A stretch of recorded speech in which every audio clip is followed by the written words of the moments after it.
সাথে পড়েন জীবনে কোনোদিন ক্যান্সার রোগে আক্রান্ত হবেন না। অনেক সময় এমন হয় হঠাৎ বিপদের সম্মুখীন হই আমরা, রেডি হয়ে বের হয়েছে অফিসে, হঠাৎ অ্যাক্সিডেন্টে পড়ে যাই, হঠাৎ পেটের ব্যথায় অজ্ঞান, এরকম হয় না? আপনাদের হয় না? বিষ্ণু ইসলাম বলেন আকস্মিক দুর্ঘটনার বিপদ থেকে যদি কেউ বাঁচতে চায় সকাল সন্ধ্যা যেন প্রত্যেকে এই দোয়াটা পড়ে। সকালে যদি 3 বার পড়ে সন্ধ্যা পর্যন্ত হঠাৎ হঠাৎ বিপদ থেকে সে রক্ষা পাবে।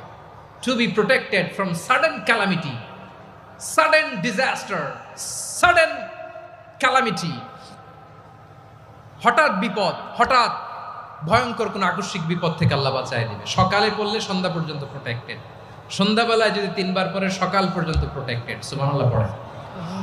দোয়াটা কি? দোয়াটা হচ্ছে বিসমিল্লাহিল্লাযী লা ইয়াদুররু মা'a ইসমিহি শাইউন ফিল আরদি ওয়ালা ফিস সামাই ওয়া হুয়াস সামিউল আলিম। ছোট না? অনেক ছোট, মুখস্থ করবেন।